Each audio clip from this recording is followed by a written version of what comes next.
Okay, so here we are again, going through the training on the neuroscience of complex trauma. So I'm going to be sharing with you my screen and going back to where we finished last time. So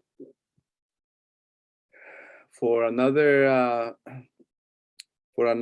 gift card, because I'm keeping record here, what major areas of the because I said there were top five, what are the major areas that we covered so far, and what are their functions? So we covered two out of the five. Who can name the two, and what are their functions for a gift card? Who would like to volunteer?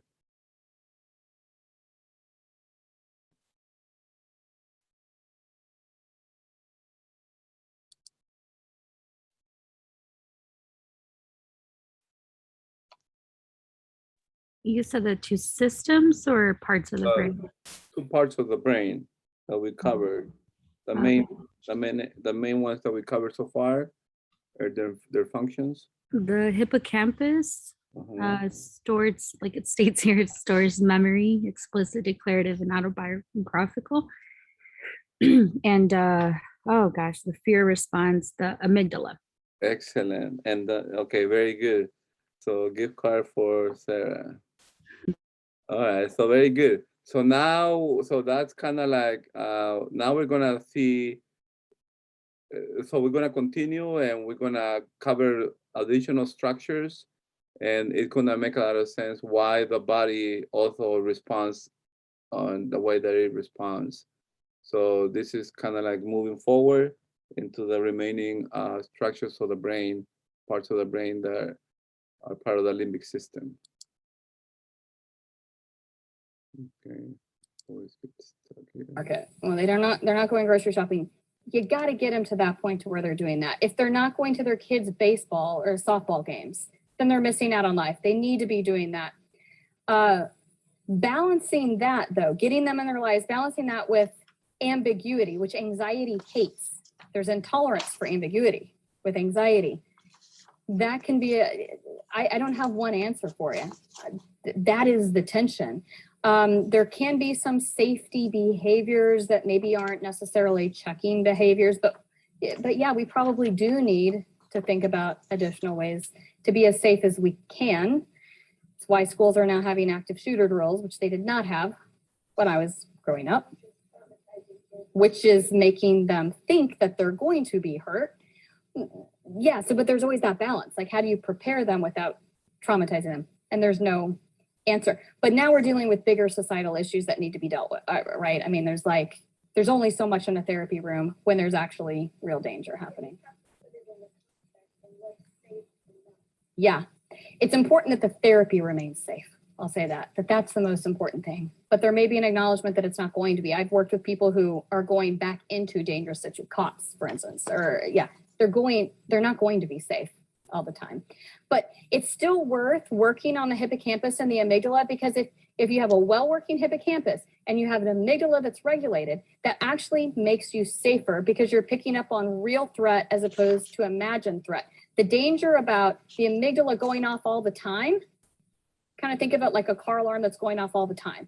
When a car alarm is going off all the time, at first you go out and you're checking, you're like, whose car is that? And you're looking at it. 3 hours later, it's still bugging you, it's annoying you, but you're not checking anymore. I would argue that with a hippocampus that's not working well, with an amygdala that's dysregulated, you miss the real danger. You don't know what's dangerous anymore. You can't actually detect it. So I'd still say you want to shift the brain structures to being healthy so they can know what the real danger is.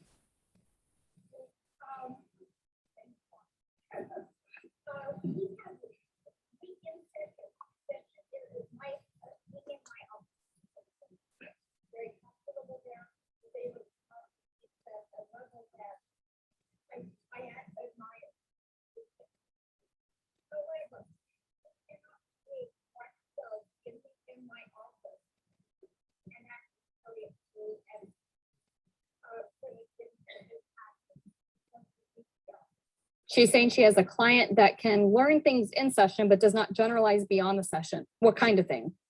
For example, people talk about the Ah, sure. Yeah. and then, it's the wife is on that group, Yeah. and, the things that Yaki needs to make, him, that's what he does, he makes plans, and we first look so that he's not something like to deal with feelings when he's out of the situation. Yeah. And then it's up to you, he also on a repetitive basis. Sure. Yes, of course. So she's saying like that she can talk to a client while, and this is an adolescent, right? While he's there in session and come up with like these contingency plans of when you're feeling overwhelmed, you do this, when you're feeling this way, you do that, and these skills. And then he goes out of session and it's just gone. Yeah, totally. I've had that. Yeah, okay. I've had that a lot too. I've done that with group therapy a lot where it's like, okay, when you get really angry, don't punch the wall, take this time out instead. And then nobody does it. Yeah, because the amygdala is hijacking. That's an easy answer to me, that the amygdala. So when you're in session and the amygdala is somewhat tamed, you're able to access these areas. You're able to reason through, yeah, that doesn't really make any sense. I should do this instead. And then you go out into the world. The amygdala hijacks, especially in an adolescent, it's going to hijack, shuts these areas down. You can't even remember what you had talked about in that moment. What that's going to speak to is the importance of getting some of these lower areas like the amygdala under control before the person is going to be able to reason through things in the moment.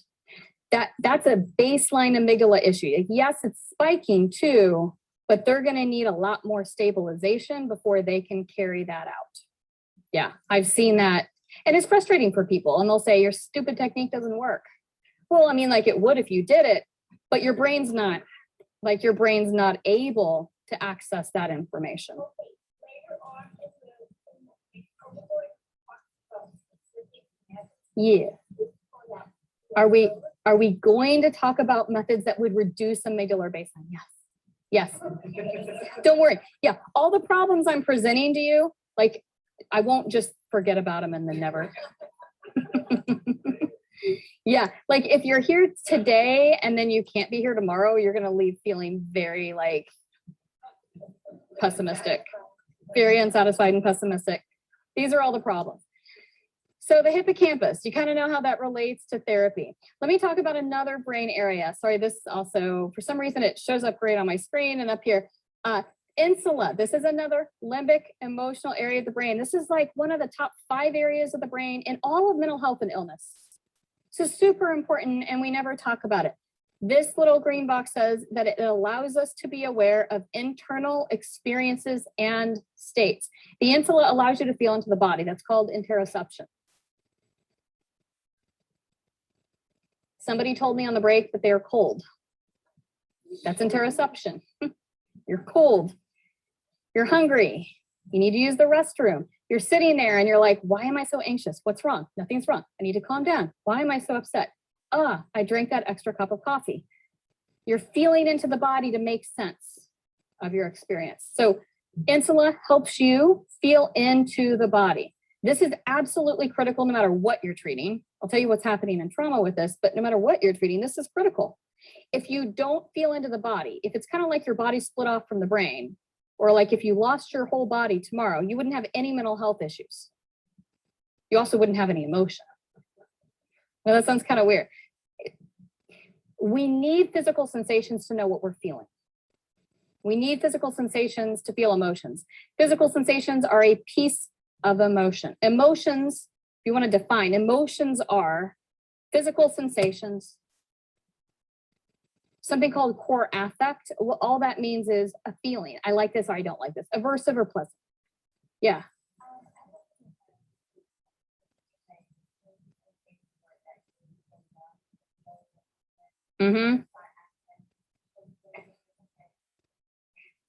So she's asking, when people take medications and they feel numb, is it working on this area of the brain? I don't know exactly. Sometimes we act like we know more about where exactly things are working than we do. But I can tell you that the experience of numbing is absolutely this area of the brain. So there's something that's connected to it that it's impacting, or it's impacting it directly. Yeah. So emotions are that the physical sensations. It's kind of a general feeling of aversiveness or something being pleasant. And it's also your interpretations, it's thoughts. That actually is what makes an emotion. Without physical sensations, there are no emotions. If you strip the physical sensations out, actually physical sensations are something like 60, 70% of your emotional experience. So when people come to you and they're like, I got to get rid of this thought, I got to get rid of this thought. It's usually not the thought itself that's distressing. It's the emotions. It's the sensations that come with the thought, that when I have that thought, I want to puke. And I want to feel that way. Okay, so we need to have a strong insula to treat anything, meaning the person needs to be in their body to get anywhere with any kind of treatment, because we treat emotional stuff. And without sensation, we don't get that. Just think about panic disorder and treating panic disorder. The person wakes up without a body, you don't have panic disorder to treat anymore. And that's sort of an extreme version, but that's true really with anything. We have a commonality. I am deaf in my right ear.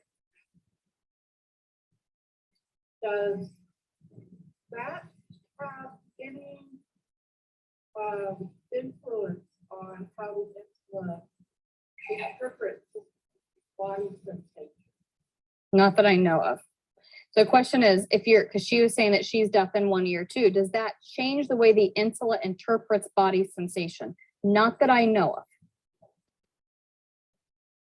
Now, depends on what your experience of that hearing loss is. It can have emotional impacts, but it's not going to necessarily change the way that I know of the way you experience physical sensation.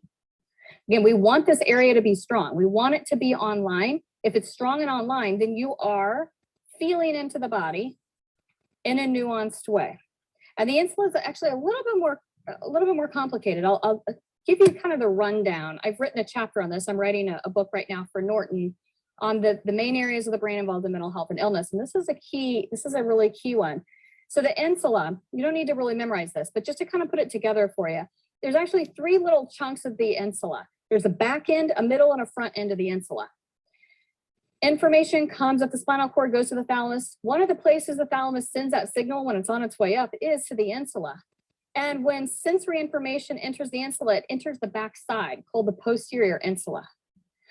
When that sensory information hits the insula, if it's online, it can activate. That's when you become aware of a sensation. Oh, my heart's racing. Then as that signal moves to the middle of the insula, that's when it's assigned a goodness, badness. This heart racing, oh, this is good. I think this is a good thing. I think this is a bad thing. As it comes to the anterior or the front part of the insula, that's where the emotion gets fully formed. The interpretation occurs along with some help from these areas up here. There's some collaborations, but that's the place where you say, my heart's racing. I don't like this. It means I'm dying of a heart attack, or my heart's racing. I think I like this. I must be falling in love. Same sensation, different emotions. But you see, you need the sensation to get to those next places, right? For any sort of interpretation or emotion to really form. With trauma, what's going on here? Most of the time, sort of at rest, walking through life, underactive. It's underactive. This produces the numbing symptoms of PTSD. Emotional numbing, but also like when you can't really feel into the body. This is all the same thing. Think of this as like different, emotional or physical. No, it's kind of all this, it's all the insula. Okay, so they feel numb. They feel emotionally numb. I had one client come to me in my private practice. I worked with her for like 2 years. Her whole thing was that she wanted therapy because she couldn't access loving feelings toward her kids. She's like, I know I love my kids. I know I love them more than anything. I can't feel it. She also didn't feel hunger. She didn't experience that. And she did not want that to change. She said, I kept her thin. She was good with this. She's cool with the thinness. Wants to access positive, loving feelings for her kids. Took her a while to see these are the same thing. As she progressed in therapy, she started feeling love for her kids. She started to want to eat burgers. And she got introduced to other new and exciting emotions like anger that she hadn't really accessed. So there's a lot more than she bargained for that came with it. But now she has like a full human experience, which is better than not feeling love for your kids. Yeah.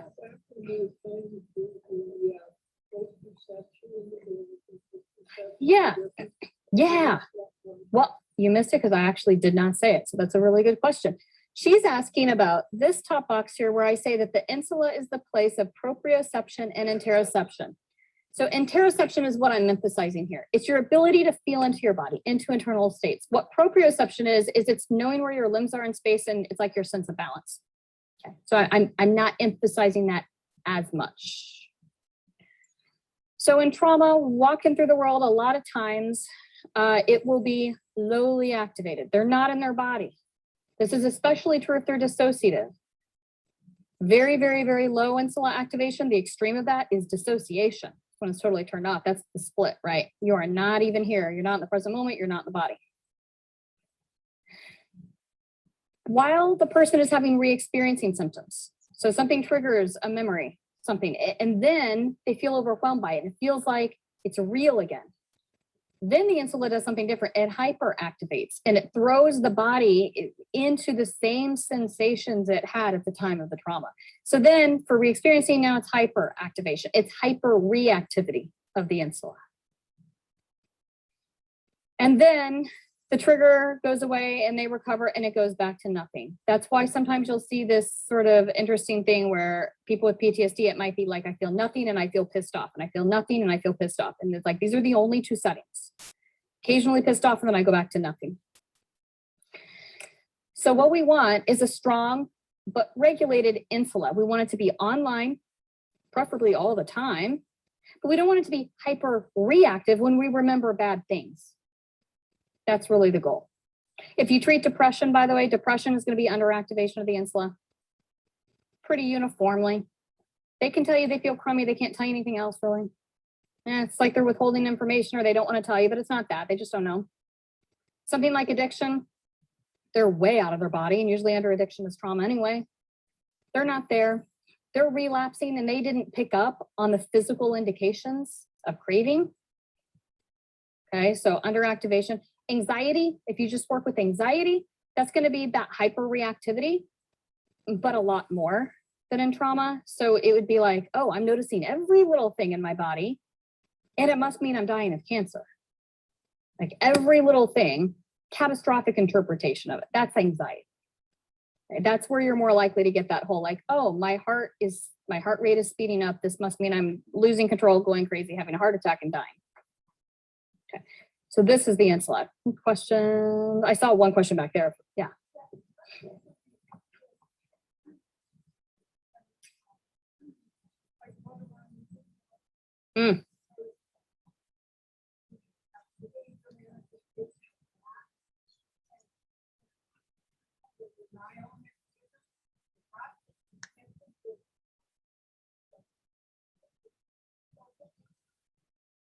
It's a complex one. So she's asking about borderline personality disorder and dissociation. And if there's that, yeah. So during dissociation, this thing turns off. But with trauma, definitely something like BPD, whenever something is triggering to them, and you know with BPD, a lot of things can be triggering, very subtle things, little bitty interpersonal changes, boom, this thing will skyrocket. The other thing, we're not talking a lot about connectivity as much in this workshop, but that there is a connection between the insula and the amygdala. And in some anxiety disorders, and I know also in borderline personality disorder, there is too tight of a connection between the insula and the amygdala. Okay, so they feed off one another. Oh my God, that's terrible. This is dangerous. I'm noticing every little thing. He just looked at me a little bit differently. He hasn't texted in 5 minutes. I mean, like any little thing. Create those sensations, and the amygdala is like, oh my gosh, bad, bad, bad, bad, bad, bad. To make matters kind of worse in a way, like more complex, the amygdala is actually hooked into your reward circuit of your brain. For everybody, it's hooked into the reward circuit, but with something like BPD, it's more strongly connected to these other reward centers of the brain, which gives it, I don't want to say that people then like the drama or like the tumultuous relationship. They don't. It's horrible. They're suffering, but it's so hooked into the reward center that they feel drawn to it. It's almost like you get addicted to it. And so it feels terrible, but it's really reinforcing. So not all addiction is about doing what you like. It's about what's reinforcing and you feel drawn to. So that can happen. Yeah.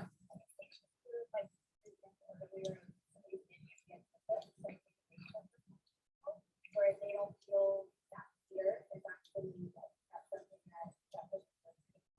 something that Yes, because it's hooked into the reward system too. Yeah, the insula is also, with the amygdala hooked into this reward system. So yeah, you get near the edge of a cliff. Most people are going to feel pretty afraid of that. But yeah, the insula might interpret those physical sensations as, ooh, this is thrilling because it's been okay in the past. And this is what you know what that means. And so yes, that exhilarated feeling can feel horrible, like you're about to die, or it can feel like, ooh, this is fun. So those thrill seekers tend to have pretty strong insulas, pretty strongly hooked into the reward center. Like, ooh, I like this, as opposed to this feels terrible. Yeah.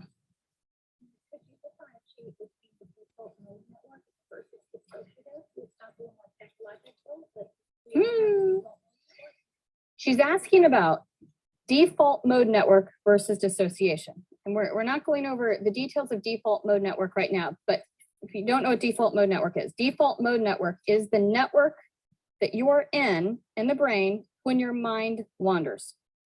So default mode network is when you're daydreaming. This is the network I said that people go into a lot in their 40s and where creativity comes from. It's mind wandering is all it is.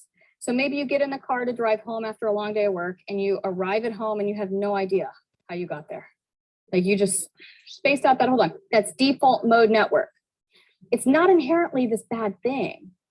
We are in default mode about 40% of our lives.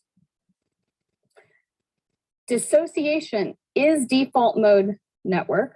Okay, so that dissociation is a piece of default mode network, but it's re-experiencing trauma. Instead of daydreaming about unicorns or like what you're going to eat, or I don't know, like whatever your mind might wander off to that's pleasant, it wanders to trauma-related stuff. But it is the same network. And in default mode network and in dissociation, the insula is offline. Okay, the insula is dead when you're mind wandering because you're not here. You're not here in this body in this present moment. And same thing with dissociation, you're not here. So what type of techniques do we usually do for dissociation? If somebody's dissociating in a session, what do? Grounding. You do grounding. Because grounding, what you're doing, it's not just that they're sitting in a chair or they have their hand, on a table. It's that you're asking them, what does this table feel like? I want you to feel the ground with your feet. Can you feel your feet pushing into the ground? Whenever you bring attention to the body and you're paying attention to it, and you're feeling into something, that is jumpstarting your insula. The only reason why you do grounding exercises is to activate the insula.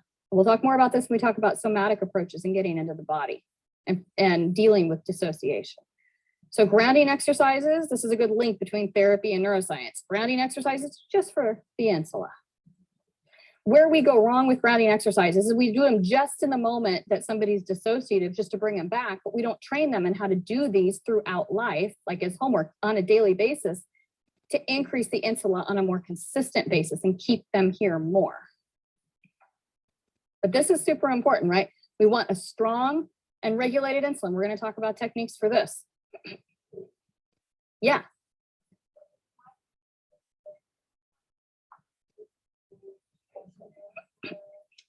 Is mindfulness good for strengthening the insula? So mindfulness, I think about that as a very broad category, just like when we call something behavioral. Can behavioral techniques be? So it totally depends. If it's a mindfulness technique, mindfulness being you're paying attention to yourself in the present moment, sustaining focus, you don't want to increase the insula. You don't want them thinking about some abstract thing, right? You're not wanting them just to count the breaths or to envision something, a picture of a landscape in their mind. No. So if you want to increase the insula activation with mindfulness, it has to be body focused. The sensation of breathing, feeling into your feet. You have to be focused on that. That's the answer. That's what increases it. Yeah. Yep. So we'll talk about how to activate the insula. You do sensory awareness techniques, including grounding techniques, but that's just one category. Anything that engages one or more of the senses. The more dissociative the person, the stronger the sensation it needs to be, though. right? Looking at the color of the carpet may not work. You might need to like smell something super strong. You might need a piece of ice. This is why sometimes people will cut. People cut for all sorts of reasons. But you feel nothing, nothing, nothing. Well, that's a very strong sensation that can bring you back to yourself. You can tell how dissociative a person is based on how superficial or deep the cuts are, too.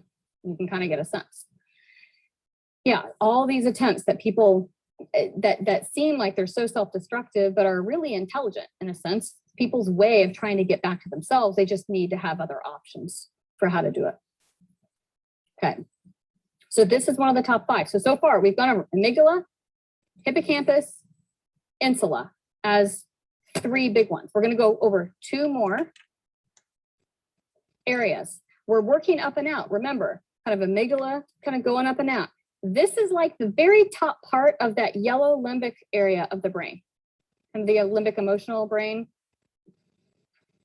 you know, right here. This is what we've been talking about. This is gonna be like at the very top part of the yellow area. It's called the cingulate. Here's the thing about the cingulate. It's a 2-in-1. It's a limbic area. It's part of that yellow area, but it's also part of the green area. It's a 2-in-1. It's a little bit here too. So it's categorized as both. Because it's also a cortical or top structure, it is within conscious awareness. It is within conscious control.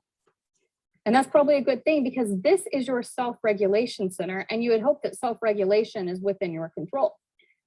And it is. So self-regulation center. It's involved in emotion regulation. It helps out with thought regulation. It helps out with behavior regulation. It's kind of like a judge that takes information from a lot of different areas of the brain about what's happening. It compiles this information together and it says, based on what I'm hearing, this is what we're going to do. This is what we're going to think. This is how we're going to feel. Makes decisions. Not surprisingly, it's involved also in something called conflict monitoring, which is when you think or feel 2 different opposing things at the same time. And the cingulate works it out. So the classic example of, you know, psychoanalysis, you're like laying on the couch and, you know, tell me about your mother, or how do you feel about your mother? That's always, you know, the thing. Requires the cingulate because there's always some tension, it seems like, with clients with that.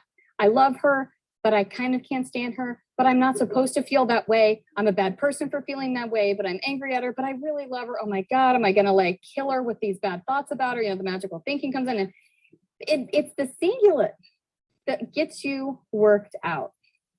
Yeah. I have a client when she goes into psychosis, tries to deal with what's going on, and the angels want to tell her, one telling her what to do and one telling her not to do it. You know, the angel and the devil. Yeah. Mm-hmm. Is that what's happening here? Yeah, she has a client who actually, when she feels a psychotic episode coming on, can kind of hear 2 different things or want 2 different things, like angel on the one shoulder and the devil on the other shoulder. Yeah, the cingulate is going to be needed to work that out. Yeah. So it's when you think or feel 2 different things. Another example would be like anything with cognitive dissonance. Maybe you're a smoker, but you've read that like there's bad effects of smoking, and the cingulate has to work out some way of getting beyond that. In terms of brain development, is an adolescent developmentally how Okay. So adolescents' brains, do they have this developed? It's not very well developed. I mean, is it there? Yeah, it's hard to reason through things. It's hard. It's hard to anticipate consequences. Yes, they have this, but it is very easily overridden by the amygdala. This is one of those top brain areas that the amygdala, when it sends its signals up, shuts it off. Okay, emotion regulation center gets shut off. This area of the brain also, it's actually kind of a big area. The cingulate's kind of big. There's a little area within the cingulate.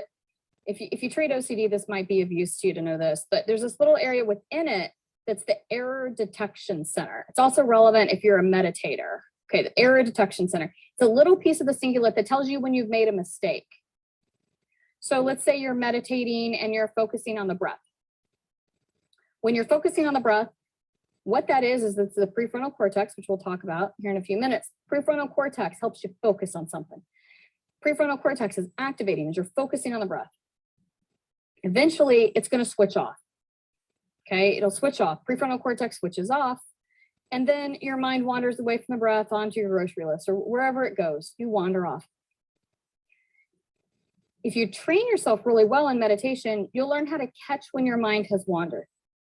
The area of the brain that catches the mind wandering is the cingulate. It's the error detection center within the cingulate. It says, hey, wait a second, you're thinking about soy milk and you're supposed to be focused on the breath. Remember that. Then the cingulate and the prefrontal cortex bring the focus back to the breath. You focus on the breath some more, prefrontal cortex is activated, eventually it deactivates, the mind wanders off to the soy milk, the cingulate catches it, and you pull it back. So the cingulate has this really intimate, should have this really intimate relationship with the prefrontal cortex where the two work together. Meditation is great because it strengthens the relationship, the connection between these two areas, and it activates these areas. That's why you would do something like meditation. The problem is that if you have somebody with really severe PTSD who like can't sit still because the amygdala is taking over these areas, they don't have the capacity to necessarily sit down and do a 30-minute meditation. Like that's not going to happen. That's why we're going to talk about order of operations and trauma treatment and the importance of cranking down the amygdala before you expect somebody to be able to do some of these other more cognitive practices. But that error detection center is something that you can strengthen with meditation. In the case of OCD, there's something kind of bizarre going on with OCD. This is not PTSD at all, but anybody working with OCD?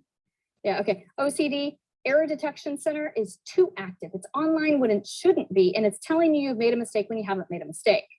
And it can be maddening. So you're driving along, you go over a speed bump, and the cingulate's like, you ran over a kid. You just killed a kid. You got to go check. Your prefrontal cortex is like, this does not make any rational sense. I did not see a kid. There was no kid. That was a speed bump. We're okay. Cingulate's like, no. You hit a kid. You got to go back. You got to go back. You go back. Prefrontal cortex is like, I told you there's no kid. This doesn't make any sense, but I'm going to appease you. So let's do it. You go over the bump. Cingulate's like, oh my God, you just ran over the kid again. You just ran over the kid. That's what's happening. If you want to make that area go even more wild, like keep it really activated, just keep going and checking. That'll actually rev up the area. That's why exposure and response prevention is your friend. This is why it works well for OCD. You have to stop behaviorally.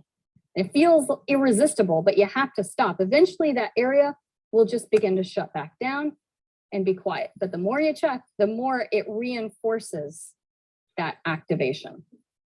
So know that that's what's happening in OCD. Okay, so this is the cingulate. This is one of the top 5 areas. If we can get this area strong and we can stop the amygdala from suppressing it all the time, yeah, they're going to feel a lot more in control of their lives. They're going to trust themselves more. Okay, got about 30 minutes till lunch. We're getting through here. Let me go to this top cortical area. So we're moving from this yellow area to this green area, this tree bark of the brain. So this top area of the brain, you've got 2 hemispheres. You got a right and a left hemisphere. You have 4 lobes. You got a frontal lobe. You got behind it something called parietal lobe. You got your temporal lobe where your ears are, and then you got your occipital lobe for vision in the very back. We don't need to go through all of it. We're just going to hit some highlights of mostly the frontal lobe. This is most important for us as clinicians. This is not a survival area of the brain, this top area. You can blow this stuff totally out and still be alive. You just won't be you. You will not function well. But this is where like the mental health stuff is. It's not the survival areas. And it's not as well protected, right? Like the brain stem and those areas for survival are like super deep, super well protected because you're wired for staying alive, not for feeling good, really, sadly. So, okay, left versus right hemisphere. I'm going to start here, and then we're going to talk about the frontal lobe. I want to say a little bit about the difference between the two, because this is relevant when I talk about the neuroscience of complex trauma and brain development. We're going to come back to this, because I know this is not a complex trauma workshop, but I do want you to know that that is like a whole other phenomenon. Like in neuroscience land, complex trauma, childhood stuff, developmental stuff, different than being traumatized as an adult. So I'm presenting these brain areas like this is what happens with trauma, but with childhood, there's a lot more stuff that's going to happen. And part of understanding that is understanding the role of each hemisphere in a nutshell. So you have a right hemisphere and a left hemisphere. Left hemisphere, generally, for most people, except for about 10% of left-handers, organize a little differently. But for most of us, left hemisphere is practical language. So you have two areas, one called Broca's, one called Wernicke's area, on the left side. So the way you can understand language and produce language, very left hemisphere. Left hemisphere tends to be more about tasks than people. It's rational, it's logical, it's sequential. When you remember something and you do have like a narrative of what happened, it's left hemisphere that says it was this, and it was this, and it was this, kind of putting it in order. Detail monitoring. It is also involved in positive emotions and approach behaviors. This will be important when we talk about developmental trauma. Positive emotions and approach behaviors. So to be the more logical side of the brain. Right hemisphere is a little different. It's more about negative emotions and withdrawal behaviors. And the right hemisphere as a whole is more concerned with people than tasks. Attachment, attunement. It has some language components like prosody. Prosody is tone of voice. It's like your dog, it doesn't care so much the words you're using, but if you're using a sweet tone, it's fine, right? It's really going off of prosody. Self-regulation, empathy, intuition. That's the essence of right hemisphere. And usually we tend to be one hemisphere dominant kind of over another. Like I tend to be very left hemisphere dominant, but you probably kind of know which hemisphere for you tend to lean toward. But if you have what Dan Siegel refers to as good brain integration, then the hemispheres communicate with one another. They're tightly connected with these fibers called the corpus callosum, and hopefully with a good corpus callosum, the hemispheres interact and engage with one another, and they integrate so that you can make good decisions and you can have a rich human experience where you're rational and logical and you're also emotional. This is kind of the difference between the two hemispheres. Which hemisphere develops first in life? Right. Yeah, this will be important when we talk about developmental trauma. Right hemisphere is what develops first in life, which kind of hints at what's important for survival, which is people and attachment. Okay, so these are the two hemispheres. Let's talk about the frontal lobe. What's prosody? Prosody is your tone of voice. Yeah. So that's very right hemisphere. Frontal lobe. Okay, a lot of words here. I always put a lot of words on slides, I know, but I'll just say it verbally what I want you to know. Frontal lobe is a huge lobe, like from here forward. So here to about here. I want to focus on the front part and the back part. I also put the cingulate here at the bottom of the slide because the cingulate, remember, is technically cortical. It's also part of the frontal lobe. Where the cingulate is it's just a little bit deeper in. So like right behind my skull is this area at the top, this prefrontal cortex. If you drill like deeper into it, like underneath it, that's where the cingulate would be, just slightly deeper. So prefrontal cortex, this is the front part of your frontal lobe. It's like about here. It's like 30 different areas.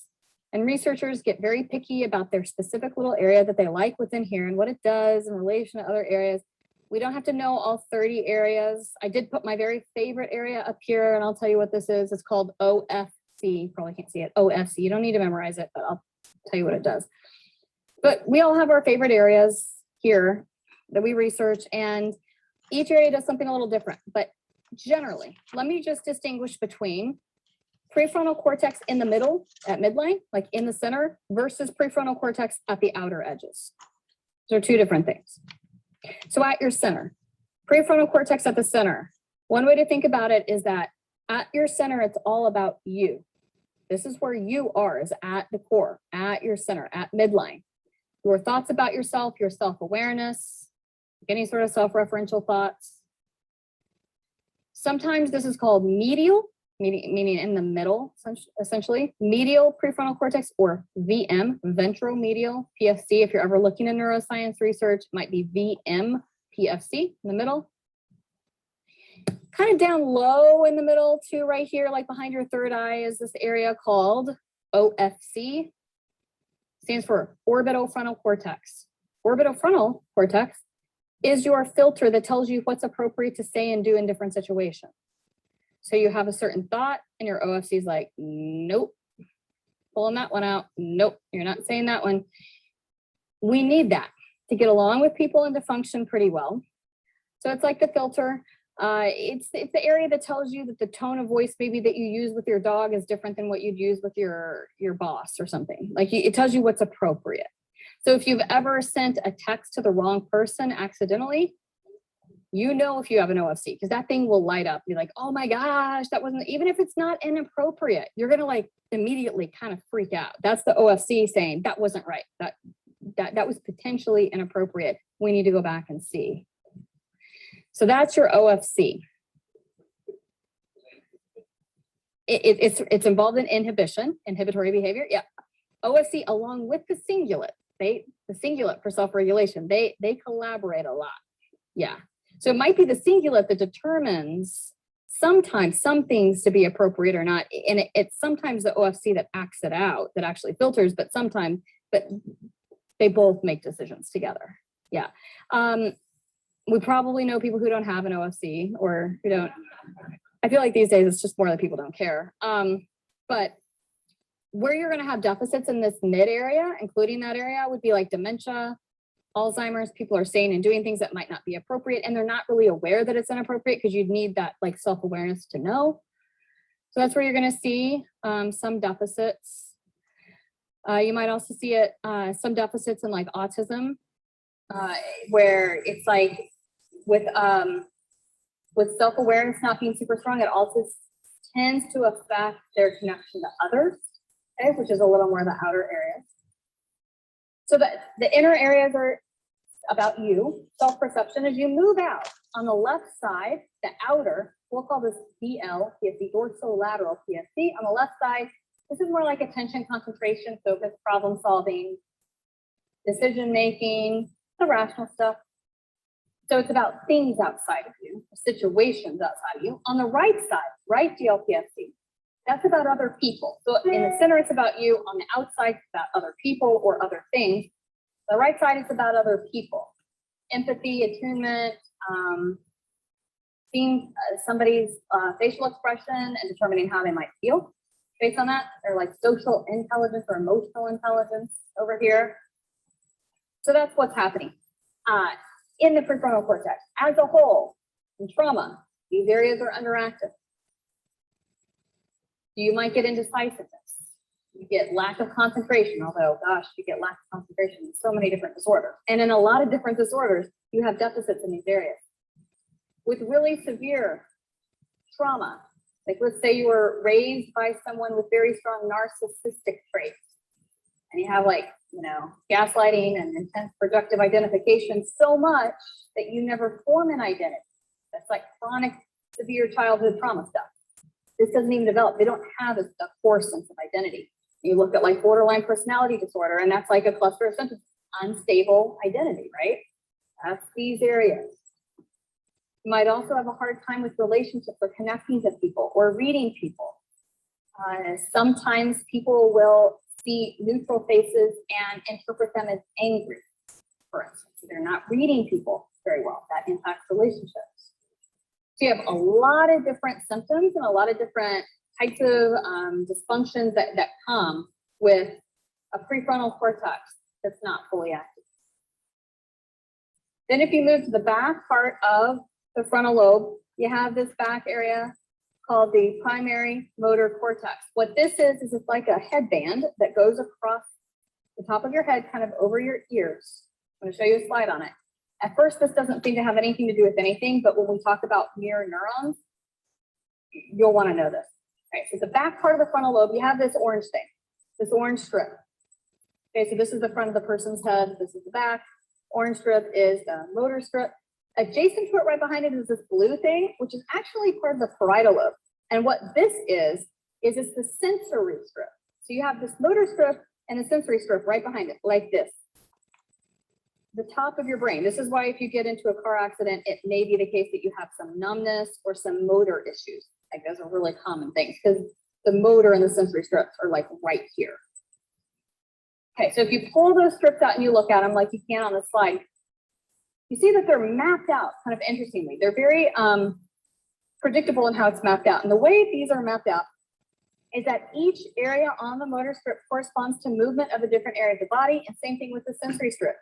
Each area on the strip corresponds to a sensation of a different area of the body. And so if you put an electrode in my brain about here, I might feel a sensation in my left hand.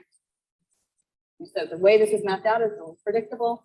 The reason why some areas look bigger than others is because we naturally have more neurons dedicated to the movement or sensation of different areas of the body compared to other areas.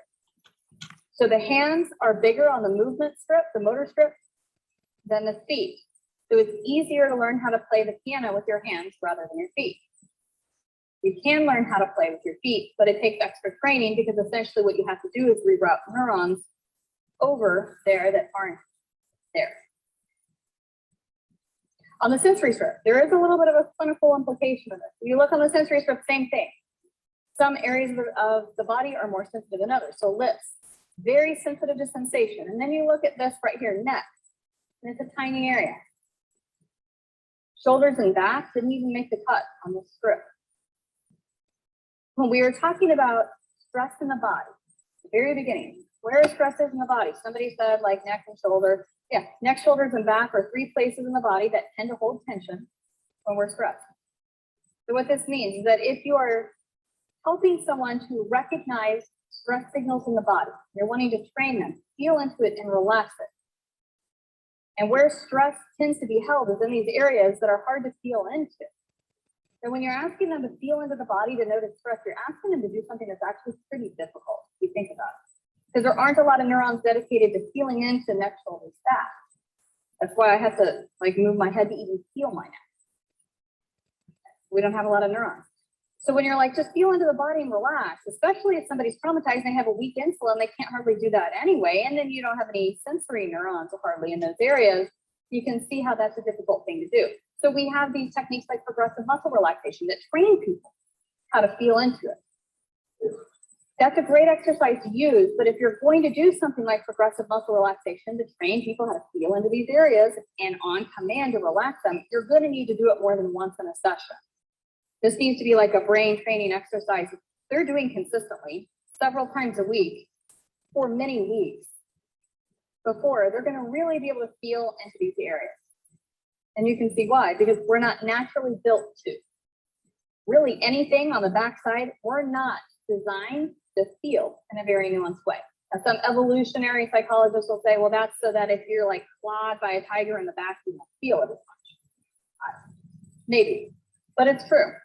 If you put 2 fingers, do this with me, put 2 fingers on your face, you're gonna feel a lot, right? Okay, if you press in, you don't have to press hard to feel the fingernails versus the tip of your fingers and the separation between the 2 fingers. And then you take those 2 fingers and you put them on your back. Now it's just this lump, right? You can't feel what you can feel on the face. More neurons here than here. But back here is where you're going to feel a lot of stress. I mean, in jaw too, but back here is where you feel the stress, where it's held. This is also why when you get a massage, it's like an hour of new discoveries. If they're like poking around, you're like, well, if that knot was on your face, you would have known. Yeah, so know that brain training oftentimes for mental health is needed. Because remember, we're really wired for survival. You see this over and over again in the brain. This is not good wiring for mental health. Okay, so progressive muscle relaxation, do it, but do it many, many times. Okay, we're going to come back to this when we talk about mirror neurons. This is going to be relevant to that. Prefrontal cortex is that 5th area that is most important in trauma. Okay, so that's your area number 5. You got your amygdala, you got your hippocampus, you got your insula, you got your cingulate, you got your prefrontal cortex. Prefrontal cortex as a whole, sometimes I'll just call it the thinking brain.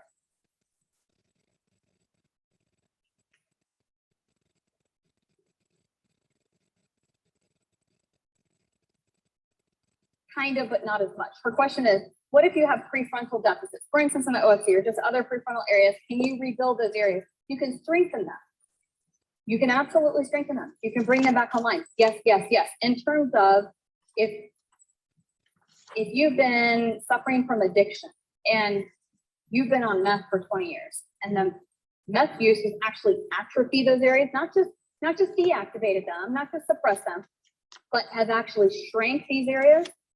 Can you do something about it? Yes, the same stuff with the hippocampus you can do for these areas, but it won't work as well. Okay, so not as much neuroplasticity as the hippocampus is the current understanding of research.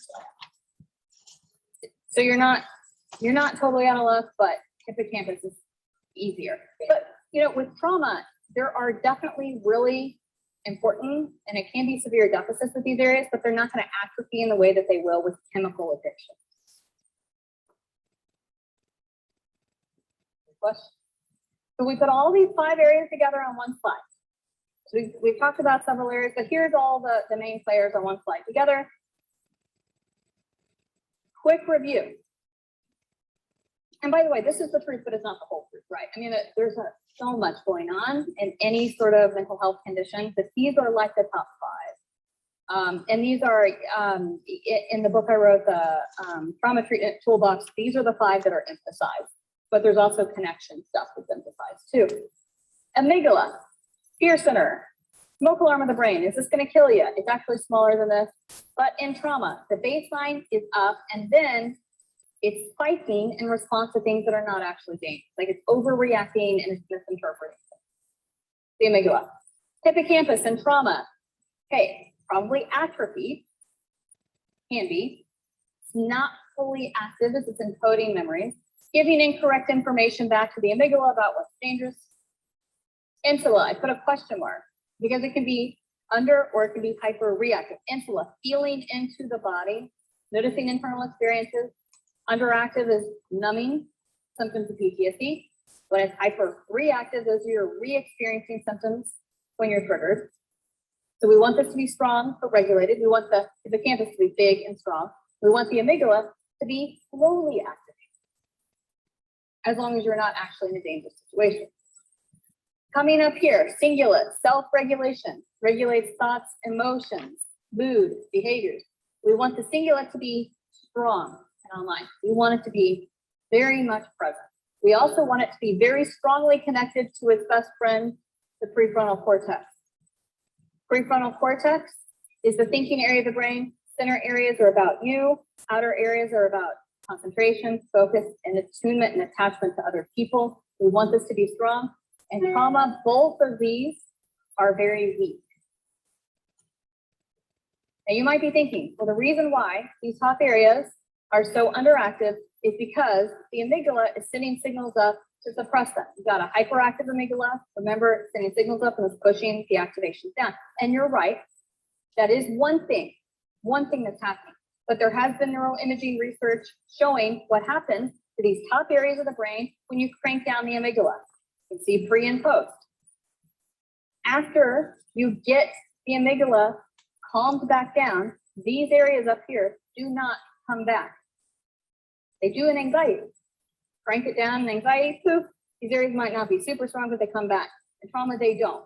Researchers concluded that there's extra damage occurring in trauma, that trauma is toxic, basically. What that means from a treatment approach is that, yes, we need to get the amygdala under control. It's going to be one of the early things that you do actually in treatment, because it is suppressing these areas and people aren't sleeping and they're not focusing. They can't do any of the things that you're asking them to do. But even after this is cranked down, your work as a trauma specialist is not done, because these areas will remain mostly offline and weak. So you need to rebuild those. And you're going to rebuild those largely through cognitive methods. Talk all about those techniques. But here it all is in a nutshell.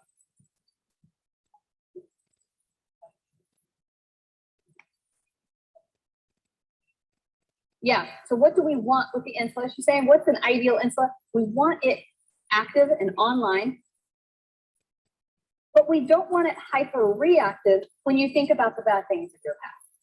So when I think about that event, I don't want it to like totally go crazy, right? We don't want it too much activation at that point. So we want to feel in our bodies. And then in an ideal world, when we remember that bad thing that happened, we want it to feel like it's in the past and that we're not super upset by it. So what you get, what you're probably kind of seeing is there can be sort of this, and this is an oversimplification, kind of an overgeneralization. But not just in trauma, but in a lot of mental health conditions, you're going to see this pattern, kind of brain pattern, where you're going to have a lot of times overactivation in some of those subcortical areas like the hypothalamus and the thalamus and the amygdala, some other areas. You're going to see overactivation in these primitive areas of the brain and underactivation of a lot of these top areas of the brain. Now, depression doesn't look like trauma. Anxiety doesn't look like trauma. I mean, things look different. These different conditions look different. But you'll see this as a general pattern, where with mental illness, you get bottom heavy in the brain. This is why people feel out of control. It's because they are actually being ruled by some of these lower areas of the brain at the expense of these higher human areas of the brain. And they may not seem like themselves because these areas of the brain where you are active in mental illness. So you see why people can seem very different in general, to varying degrees, depending on what you're suffering with. But this is a general pattern, I would say. Okay, so what we actually want is a more top-heavy brain in general. Ignore these arrows for now. When we talk about post-traumatic growth near the end of tomorrow, I'm going to tell you some stuff about that. Okay, we'll touch a little bit on brain connectivity. Right now, we've just been talking about brain activations. Now, what I have here, sadly, we can't play. Okay, so we were having some issues with sound today. Did not get it figured out to where we could actually plug sound in here to where you all. Well, actually, as I'm thinking about it, I wonder if I can take my mic and just put it down there, and we'll try it. This is a funny video. Okay, let me tell you about the video, like when I'm showing it to you. So yeah, we're gonna try this. And I was told if I can also have this microphone close to it. You can't hear me through this microphone, but the people at home can. It's a YouTube video. I'll click out of this and actually bring it up on YouTube. So it's called I'm Triggered, and it was created by some neuroscientists, and Dan Siegel helped to produce it, I guess, or helped with the content. But what it's speaking to is this right here. This tendency when we are triggered to be very bottom heavy in the brain. And so it's a video of two roommates, and one is not doing the dishes. And the other one says that it's triggering to her when she does not do the dishes. And then they talk about this experience of being triggered, and they're putting it in neuroscience terms. Pretty funny. Some of the stuff you'll start to recognize when they talk about not being able to access their prefrontal cortex and things like that. There's going to be other things that they talk about that are not going to be so familiar because they're going into some more depth.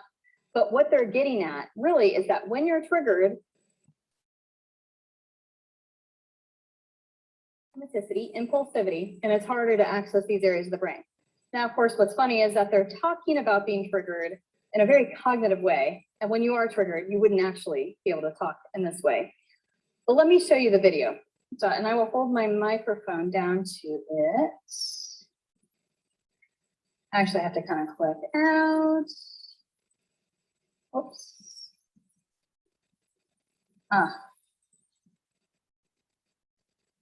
Sure. Beginning. Okay. I'm gonna try this. Oh.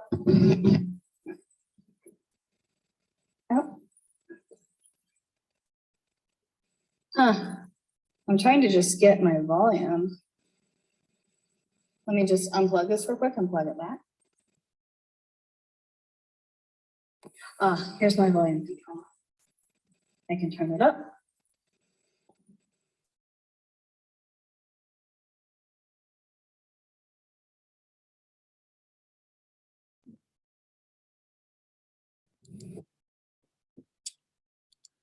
Okay, we're gonna stop right here.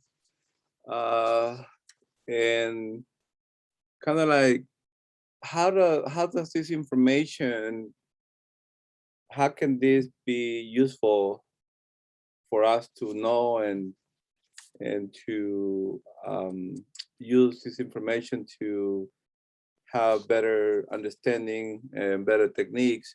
So next time we're gonna go into interventions. But for us, I think it's important to kind of like from our own understanding, how is this making sense, and how this can be turned into uh, new knowledge that will help you understand and create better interventions. Something that I walk away from this. Remember how I talked from like the bottom up versus the top bottom. So it's almost like the insula.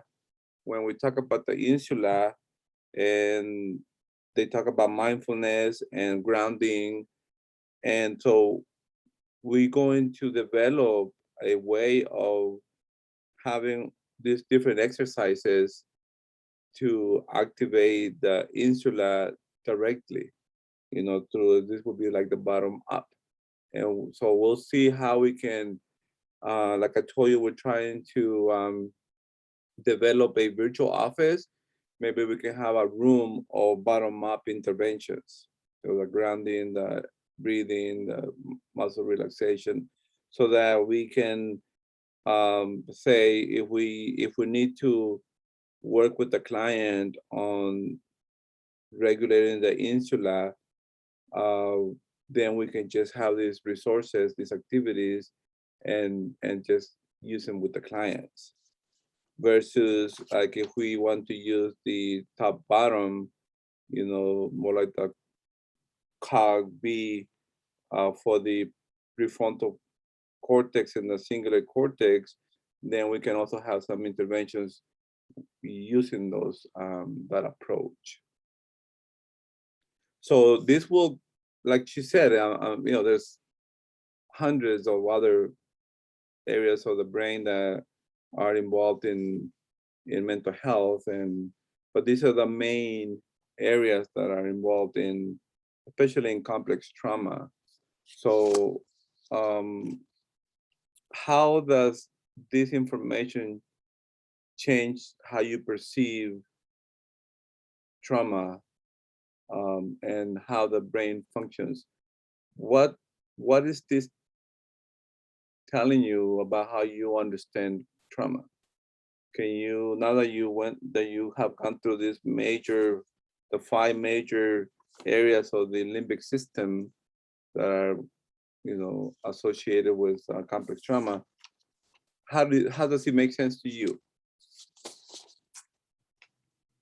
Can you, I like the fact that we understand the two hemispheres, and how they are connected or disconnected. And I also like this, the cingulate cortex, because we see it in our clients, when kind of like they were explaining the OCD, kind of on the one way saying like, oh, we need to regulate or make sure that it's done. And with the prefrontal cortex saying like, oh no, man, you already checked. And then the singular cortex saying, are you sure? Why don't you go back and double check? And this internal conflict that goes on OCD, and it's making sense of why people have this issue. And I also like, I said, I like the OFC, and in my notes it says my mom doesn't have none of that, because the OFC kind of like saying what's appropriate to say in what environment, and kind of like my mom is missing a lot of that, because there will be no filter, right? So people just saying whatever you want to say, regardless of the setting. So a lot of this understanding, it's kind of like explaining why my clients or family members have different issues. And I like that, because it's almost giving me an explanation as to why a lot of the time people don't have the ability to control it. It's just the lack of either hypo or hyper regulation of these brain structures that are involved in mental health and personality issues.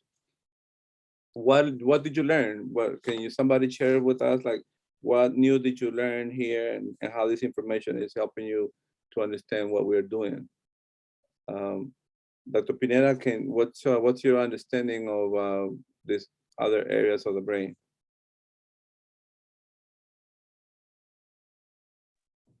I feel like it makes a lot of sense now why a lot of clients are very easily overstimulated and like they have a lot of body sensations in terms of like pain or, you know, like somatic symptoms, but it seems like there's a lack of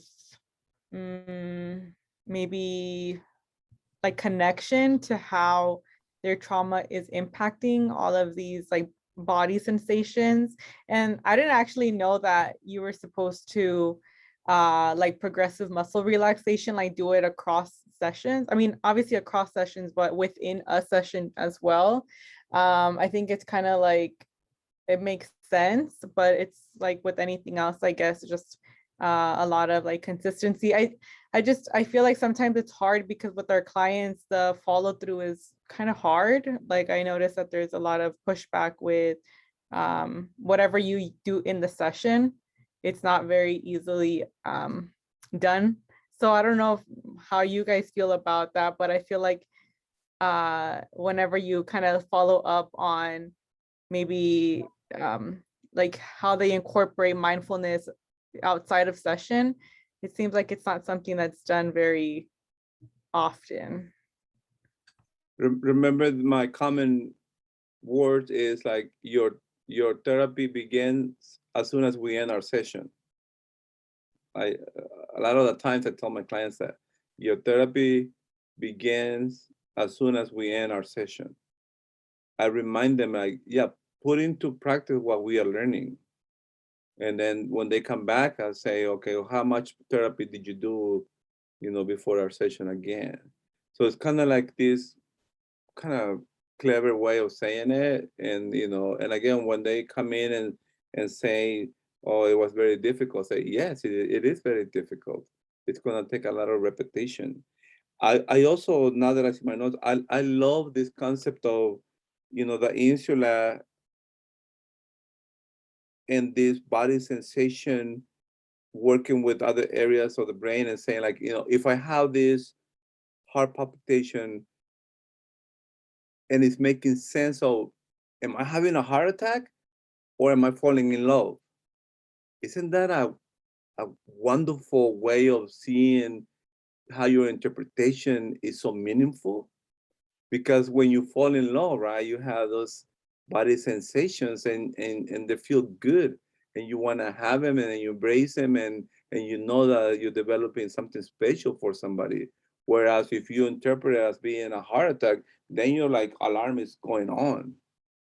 The sensations are similar, but it's how your interpretation. This is kind of like where this the ability for clients to have this singular cortex to make sense, to kind of like make sense of these body sensations, how to make sense of them. Isn't that a wonderful concept? Like your body, the insula will have these body sensations and you have to make an interpretation, whether it's a heart attack, panic, survival, dying, or something to embrace, enjoy, and treasure and nurture and build upon. It's amazing that how your interpretation of the same reactions can make a lot of sense, can be bad or good. So Dr. Juarez, I last time I like how this made sense to you. So what new is this bringing to you in terms of understanding clients and mental health and complex trauma? I think it kind of reinforces the treatment approach that we usually, I guess, I don't want to say that I usually do or typically do, but my supervisor, Dr. Sua Lopez, the thing that she would tell me with trauma is from the beginning, she would always say, do breathing techniques, do coping skills. She's like, before you do anything, before you get into anything, always try to regulate their emotions, because you can't really do anything cognitive until you stable them. And it makes sense now. Now it's like we're learning like the biology, like the behind the scenes of what's going on in the brain and why it makes sense. Like in the beginning, when I was very like a rookie, I guess you could say, like in the beginning, I would want to do all these like cognitive approaches because we would be studying that stuff in class, and you have all these worksheets and you have these things and then you have these clients and you want to do all these brain exercises and you really can't because, or you're trying to provide psycho ed, but it's like you're trying to tell them when their anxiety is so high or when they're, whatever their emotions are dysregulated, then nothing is really going through when you're trying to explain to them. And this is in the beginning. So once you tackle, I think, the physical sensations and you get them to a neutral state, I think that's when they can actually focus and concentrate, in session with the information. Another thing that I wanted to add was I feel like meditation, mindfulness, like for me, I love it. Like I love breathing exercises.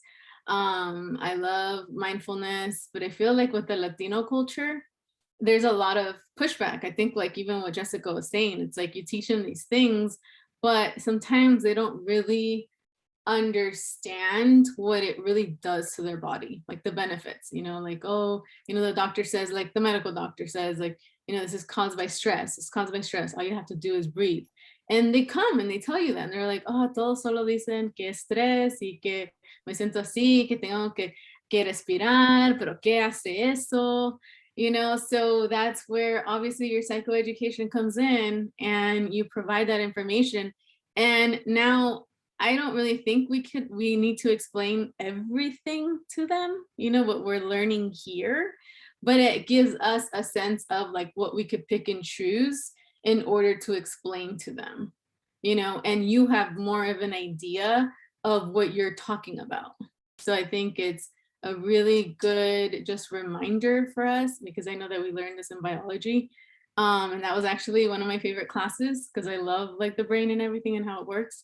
But it just kind of reminds you and reinforces your knowledge.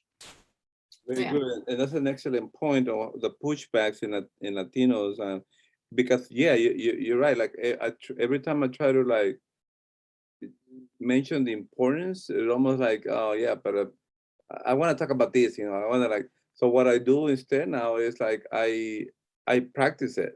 I do it with them, and then they see the benefit. And I do the pre and post scaling, so that I will say, okay, so how you're coming today. So 0 to 10, what number do you think in the level of stress, anxiety, anxious, whatever you're going through. And then we'll do the exercises, and then I do the post so that they can actually not hear it, but feel the difference. And they work. And when I do it with them, I also feel so good myself. I love your client, Angel. He's coming at 3. And what I'm doing with them is doing these exercises, right? We do them together. And then I'm doing bottom up and kind of getting prepared. If it comes today, I'm gonna take him to a different bus stop. And then when I'm over there, I'm also doing the top bottom, like, now do you realize how your thoughts were wrong about all the bus stops being dangerous, or all the cars wanting to hurt you? Because remember, he didn't want to come out because the cars were. So at that point, because he's regulated, his cortex, the prefrontal cortex, is more open and more available, because in his body he's not anxious. Almost like the amygdala is kind of like contained at that moment, so that his intellectual abilities are more functioning, and then you can actually do some cog B, to challenge some of the thoughts that he has. But yeah, you're right. But but the body sensations are contained, are calm. And so because we have been doing the exercises before. So Stella? One of another thing of what you were saying, Jessica, that sometimes, they say what that's going to do, Mhm. that attending this classes and getting more information and for me more knowledge, even though I don't go into details, but when I start explaining functions of the brain, and sometimes I use this, little words, sometimes I feel that it gives me more credibility, Very good. and that because they believe more, they will say, okay, I'll try, because apparently she knows what she's talking about, even though sometimes, no, I don't know exactly, but I couldn't give the whole thing like this lady did, but now I can say, well, everything is going in the amygdala and the emotions and the insula, and they will look at you like, oh, okay, she knows what she's talking about. And I think that's also something very important for us as a therapist, especially when we start or whenever, to have that sense that, yes, we know, yes, we can make that, because that's what we project to the client too. And if someone with trauma doesn't believe you, then forget it. You cannot do anything. Very good. So the two things that I tell clients, like, you don't have to do much for right now, but the two things that we're gonna start working on is hope and confidence in this process. That's something that you can start working right away. Having some confidence that this process with you understanding yourself and me understanding psychology and this level of understanding and intellectual ability that I have, if we combine those efforts, that good things are gonna come out. Yeah, very good. So I think that if they feel like it's us, think about it. If you go to a med student and you have these symptoms, you're like a little hesitant, it's a, whereas if you go to like an MD who's established, who's all this stuff, then you feel like, oh yeah, so he's gonna, or she's gonna she's gonna help me get better. So the same principle with you, that if you sound like this stuff, people are gonna be more confident that you're gonna help them. Very good. Sarah, you wanted to say something? Oh, Yeah, tell me about Angel, please. Tell me if you can tell me about Angel a little bit too. yeah. It's interesting because it's an interesting dynamic between mom and Angel, but for the most part, he opens up pretty well in session. He still does not show his face. So I'm not really sure what that's about, but we do a lot of practice in like the reinforcing whatever it is that that you teach him, and then we practice it. We've done like guided meditation, grounding, and PMR as well. Let's see here. And actually in the last maybe 2-3 weeks, he's been more open to talking about his trauma and having less reactions in session as well. So I'll check in with him as he's talking about it and what happened. Before, like maybe about 3 weeks ago, he was like, he said he did feel all the sensations of feeling nervous and trembling. But in the last, like, I didn't see him this week because he canceled, but last week he was more open to talking about it and felt less sensation. So that makes a lot, again, like with this kind of brings it all together for me, because I do see clients sometimes they're just so focused on how they're feeling, and I have noticed before I think like just my frustration and like not being able to get through them cognitively, but now this makes total sense of like we need to start from the bottom up. And I think too it kind of reminds me a little bit of just working in short-term sessions in even with like the consulado clients. if that's what I can give them and start them out with, like all these techniques, like I find it that it's been really helpful for them. So yeah. Excellent. And it's interesting because so Angel, so I'm using Angel as an illustration because it's severe PTSD, and we have access to him. Both Sarah and I are working with him, and when he comes, or even like before, you can actually see the severe anxiety. He will be sweating. He will go like this because all the sweat, all the sweating. Because he didn't want to come out, right? And he came out. He doesn't want to go out at all. He doesn't want to be approached by any cars. He doesn't want to go to any bus stops. So just going out is a huge.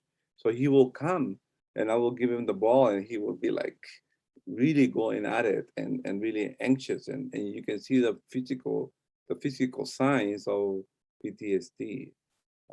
Very intense, because this is almost like en vivo kind of, because when you do it, he's at home and he's in front of a camera, and he's not even putting his face up. Here, he needs to come out. He needs to come out. He needs to come here. And then to make it worse, I take him out into the cars, into the bus stop. So it's kind of like really exposure and systematic desensitization, where we're doing the actual work that is recommended. So it's a good case to have, because we can see the symptoms. We have a full profile here with PTSD. We have two therapists, working together, and we are understanding all these concepts and coming from everywhere. And then, so we'll see at the end how this case develops. But if we believe in this process and we continue to practice, I can see how this would be very beneficial to him. Okay, so yeah, so if they come, that's what my next plan, do some checking in, doing pre and post scaling, getting him ready, and take him to another bus stop, so that he again has a different experience being out there. Great, thank you. I wish it could be recorded so I can actually see it. Yeah, me and that's what I was saying. Like, do you think we look like people are looking at us like why is this guy doing with a teen, like my, or like your professor, or like a coach, or so he laughs about it, because for him also it's silly, that he's thinking that all the cars are gonna be looking at us and want us to, kill us or something. Or like nobody's really paying attention to us. But again, this is all being recorded, and to the point that the more he's exposed out there, the more the amygdala is kind of like, more contained, and then the hippocampus, the memories. Because I also tell him, when you remember about what happened, tell me what's wrong about the memory or the picture that you have. Why do you have the picture every time you go outside? So it's almost like we go into those memories and saying they need to be modified. They cannot stay permanent, because if they do, they will still send the same information to the amygdala of danger. So pretty much what we are studying here, we're putting it into practice. Okay, so I think that will be it for the explanation of the 5 different areas. So next time we're gonna go into interventions. Now that we know this, what do we do? So I'm gonna prepare the area, because again, this is hours and hours. So I'm just selecting the areas that I feel are more important, more relevant, And then we're gonna go into next week into different interventions so that we can begin to list them up and then actually get them so that they become available for everybody and through a virtual office. Yes, Stella?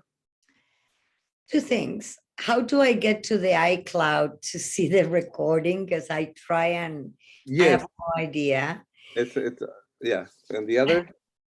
And the other one is, what is the name of this lady? Oh, it's Sweeney. Dr. Huh? Dr. Sweeney. Oh, okay. And she, I just bought her book. oh, nice. This Can one? you send it to me? Yeah. Okay. So yeah, so Jennifer Sweden. And remember, Alex and I are gonna be working on, we wanna have these resources like the recordings. Because I know also I made a mistake by recording it on this computer and not on the iCloud. So we wanna see how the first one can be also uploaded. So in this virtual office, we're gonna have all this stuff. As you can see, it's a massive undertaking because it will require a lot of technical skills and time. And what I want to do though is I'm going to send an email so that everybody can send me your things, the things that you're using, and we'll use those to be part of the virtual, because you're already doing a lot of interventions. So we want to make sure that we capture some of those and make them available for everybody. So that's kind of like what's going to be happening. So you want to know how to access the cloud. It's coming because it's not completed. And we're going to, once it's all, done, then you will know, we'll try to make it easy so that you can go and have access to it. Okay, remember I'm technologically impaired, so I need specific steps, okay? I'm Just technology challenged, but fortunately we have Alex who is really good at that. But again, it's in the making. It's a whole process that we have to do, but it's gonna be done. Okay, any other questions or comments? All right, so thank you for the energy, the interest that you have on this. I'm glad that that's the case, because obviously I'm putting a lot of time into this myself. And I like the fact that you guys, enjoy and see the value of this. And it's all for us to become more knowledgeable and become more skillful on when we work with clients with complex trauma, because it can be very frustrating sometimes, when they don't follow through, you don't see the benefits, you don't see the improvement. And now we understanding why that's not the case, because it's so complex, right? All right, so that's it for today. I will see you next week. So we continue this. So I'll see you all next week. Thank you so much for your attention. Bye bye. Okay, great.